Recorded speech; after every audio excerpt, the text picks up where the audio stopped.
वैशाली संसदीय क्षेत्र से लोजपा रामविलास के प्रत्याशी वीणा देवी के नामांकन से पहले मुजफ्फरपुर क्लब मैदान में आयोजित आशीर्वाद सभा को लोजपा रामविलास के सुप्रीमो चिराग पासवान, उप मुख्यमंत्री सम्राट चौधरी, उप मुख्यमंत्री विजय सिन्हा, शाहनवाज हुसैन, राजू सिंह सहित कई नेताओं ने मंच से वैशाली से एनडीए गठबंधन के प्रत्याशी वीणा देवी के पक्ष में मतदान करने की अपील की।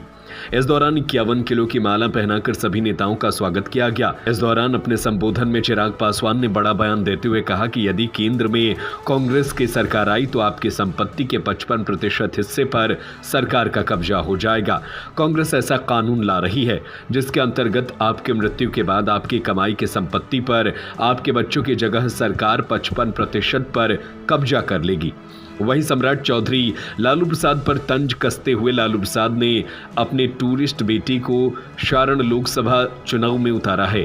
अब तक उनके परिवार के 4 लोग राजनीति में आ गए हैं। आने वाले विधानसभा चुनाव में उनकी 5 बेटियां भी चुनाव में दिखेंगी। वहीं उप मुख्यमंत्री विजय सिन्हा ने भी राजद पर जमकर निशाना साधते हुए कटाक्ष किए।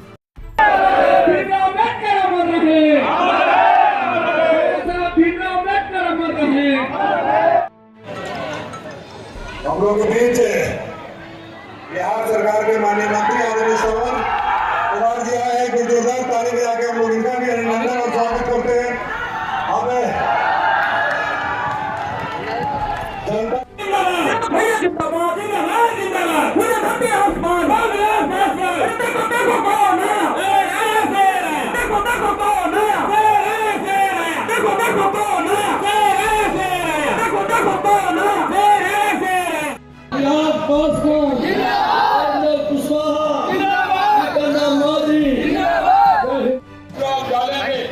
चाहे कमल पे डालें, तीर पे डालें, जिस छाप पे डालेंगे वो नरेंद्र मोदी जी को जाएगा और यहाँ से वोट तो और तेजी से जाएगा क्योंकि हेलीकॉप्टर के रफ्तार से जाएगा। संतोष कुमार सुमन जी, आदरणीय कुशल पटेल जी, सुरेश शर्मा जी, केदार प्रसाद गुप्ता जी, वीणा जी,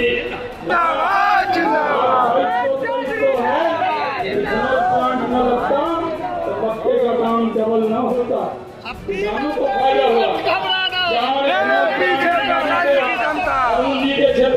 हाँ, अपने में एक विजय जुलूस के समान है जो उत्साह नामांकन की सभा में देखने को मिल रहा है। और ये सिर्फ मैं वैशाली का ही जिक्र नहीं कर रहा, जहाँ जहाँ हम लोग जा रहे हैं। 2 तारीख को हाजीपुर से मेरा भी नामांकन है और जिस नामांकन सभा में हम लोग जा रहे हैं, एक बात तय है, एक बात स्पष्ट है कि एनडीए के हर एक प्रत्याशी की 40 के 40 प्रत्याशी की जीत एक बड़े अंतर के साथ सुनिश्चित है और लोगों का ये जन सैलाब, ये उत्साह उसी का द्योतक। आप लोग पे आरोप लगाया जा रहा है कि मुद्दे की बात आप लोग जनता के बीच मुद्दे को लेकर नहीं जा रहे हैं। जनता के बीच मुद्दे की बात नहीं कर रहे आप लोग। भाई आप मेरा पूरा भाषण निकालिएगा।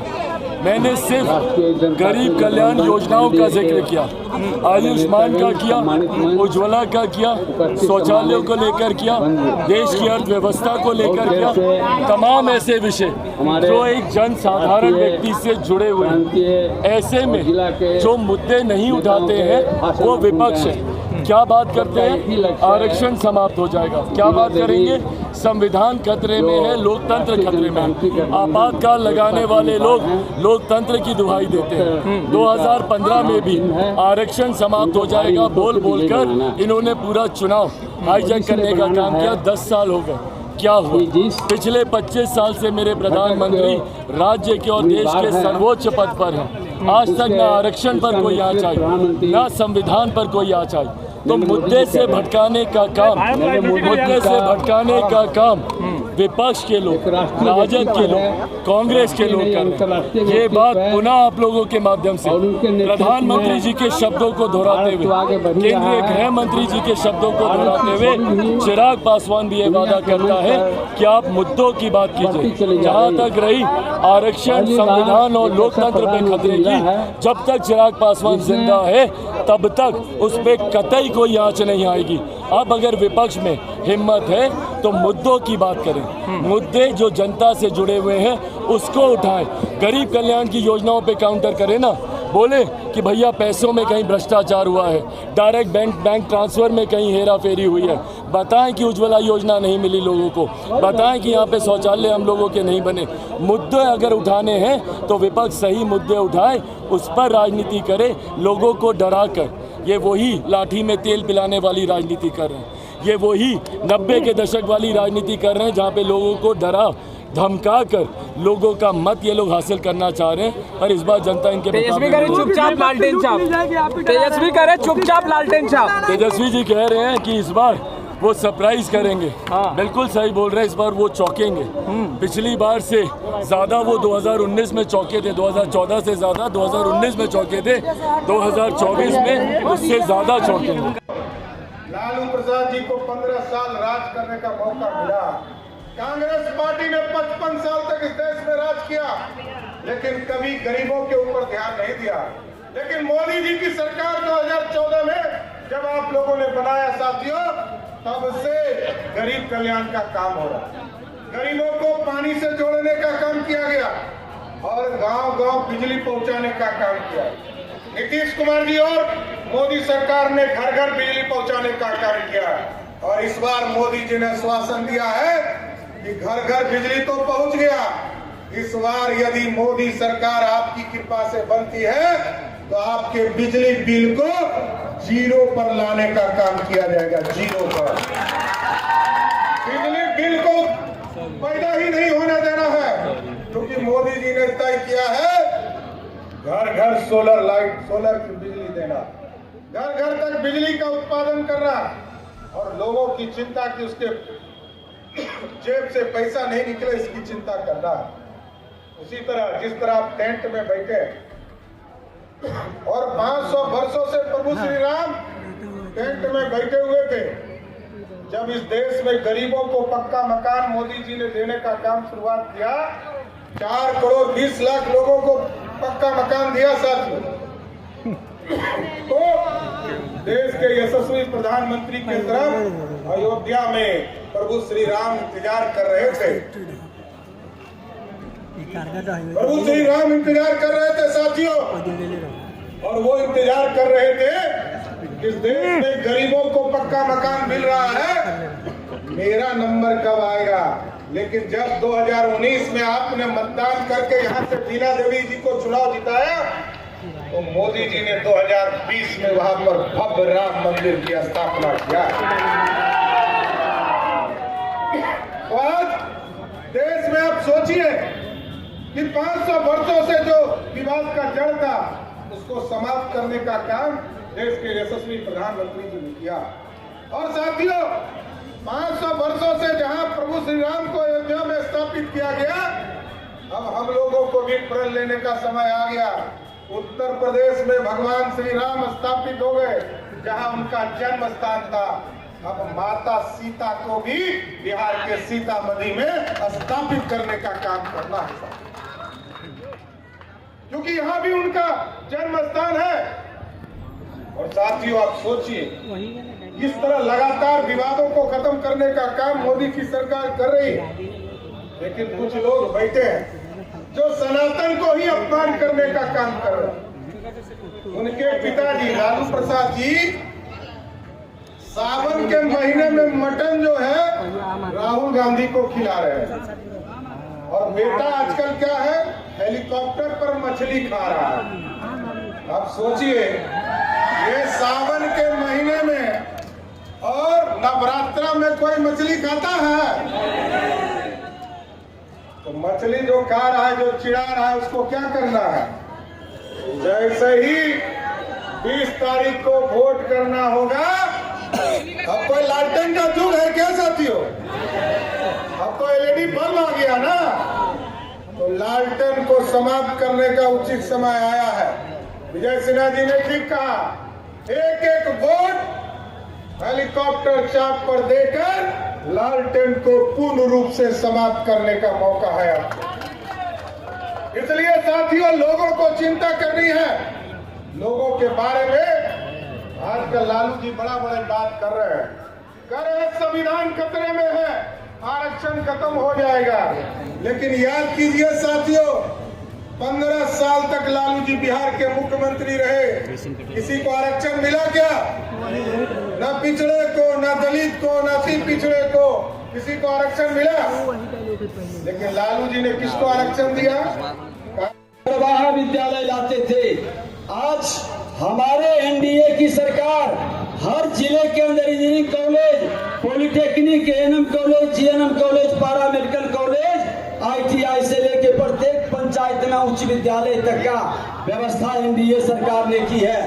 और जो आज राजद के शहजादे हैं, जिनके पिताजी अकूल संपत्ति जनता की गाड़ी कमाई लूट करके जमा कर दिए हैं, वो चार्टर्ड विमान पर केक खाते हैं, बर्थडे मनाते हैं। उनको तो बताना चाहिए ना कि इतनी संपत्ति कहां से आया।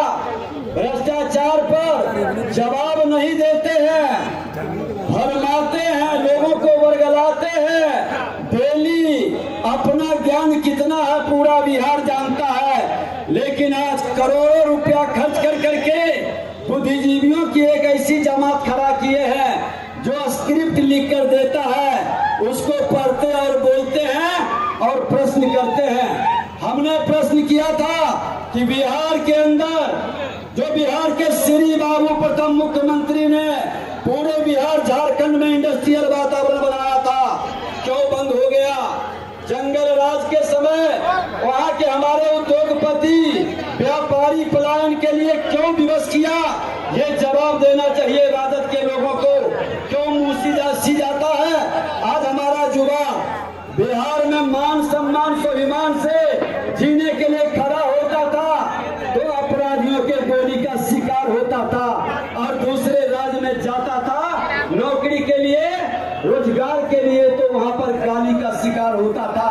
ये बिहारी सबको कलंकित अपमानित करने का खेल श्रीमान लालू प्रसाद यादव किए हैं। मैं तो कहना चाहूंगा मित्रों, ये नियुक्ति के नाम पर घोटाला करते हैं। आज शिक्षक बहाली में जो पेपर लीक हुआ था, मुख्यमंत्री उप मुख्यमंत्री तेजस्वी यादव जी क्यों मुंह बंद है? नियुक्ति का घोटाला का अनुभव आपके पास था, क्यों नहीं उस पर आपका एक शब्द? हमने नेता प्रतिपक्ष के नाते सड़क से सदन तक मामला को उठाया था। यही वैशाली की धरती है जहां पर कई बार दलितों के साथ बलात्कार करके हत्या कर दिया था और एक जगह ने प्रेम कुमार जी हमारे अध्यक्ष हैं भारतीय जनता पार्टी के, मैं आंसू पोंछने जाता था। आप इसी वैशाली की धरती से उप मुख्यमंत्री के पद को सुशोभित कर रहे थे, किसी का आंसू पोंछने क्यों नहीं जाते थे? एक शब्द, एक बयान क्यों नहीं देते थे? अरे घड़ियाली आंसू बहाने वाले दलितों के नाम पर, गरीबों के नाम पर, शोषितों और पिछड़ों के नाम पर चपरासी क्वार्टर में रहने वाला महलों का राजा कैसे बना, फार्म हाउस और मॉल का मालिक कैसे बना? जवाब देना होगा, करनी कथनी एक करना होगा। ऐसे लोग जो जंगल राज वाले थे, गुंडा राज में तब्दील कर रहा था, हमने नेता प्रतिपक्ष के नाते मुख्यमंत्री नीतीश कुमार जी से भी कहा था कि मुख्यमंत्री जी जनता आपको भी माफ नहीं करेगी, ये गुंडा राज में तब्दील कर रहा है। और मैं धन्यवाद देता हूं मुख्यमंत्री जी को कि इस जंगल राज वाले को बाहर किया। एनडीए के जनादेश का सम्मान करके आज फिर से एनडीए की सरकार है और ये सरकार आगे भी रहेगी। देश में भी प्रधानमंत्री नरेंद्र मोदी जी आपके आशीर्वाद से बनेंगे और बिहार में भी एनडीए की सरकार बनेगी। तभी ये जंगल राज वाले का खात्मा होगा, समापन होगा। मैं तो आग्रह करूंगा कि लालटेन को बुझाना है, बिहार को बचाना है, प्रतिभा को बढ़ाना है और अपना बिहार के सांस्कृतिक विरासत को बढ़ाना है। ये लालटेन को बुझाना होगा। पूरे बिहार के अंदर कहीं भी लालटेन नहीं जलेगा। पूरा लहर है, कहर हो जाएगा। पिछली बार भी एक भी सीट हारेंगे नहीं। देखिए, एक भी सीट हारेंगे नहीं। पिछली बार 40 जीते थे, 39 जीते थे पिछली बार। इस बार 40वीं सीट भी हम लोग जीतने जा रहे हैं और किशनगंज में भी भारी वोट से जीतने जा रहे हैं। प्रधानमंत्री जी ने जिस तरह से कहा है कि बिहार की 40 जीतेंगे तो बिहार की जनता 40 की 40 सीट जिताएगी। पूरा चुनाव एक तरफा है, गर्दा उड़ रहा है।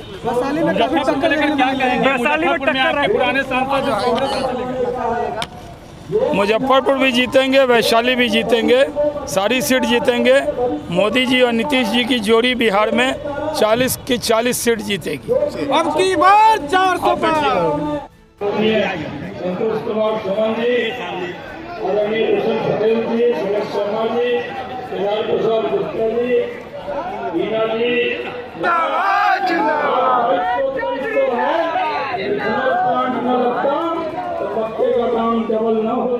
This news is brought to you by Himalayan International Residential School.